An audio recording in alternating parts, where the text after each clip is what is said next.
নবীর একটা আদর্শের কারণে জান্নাতে যাবে। সিরত মানি আদর্শ। আর এটা আমরা কদমে কদমে মুহতাজ।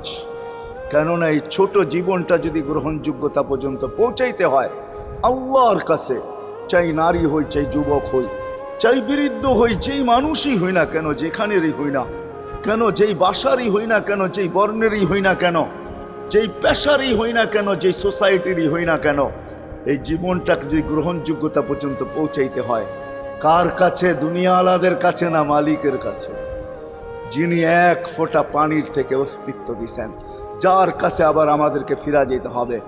পালানের কোনো সুযোগ নাই। এই জন্যই কোরআন আমাদেরকে বোঝায় আইনাল মাফার। আল্লাহ বলতেছে কোথায় ভাগবে তুমি, বলো কোথায় ভাগবে?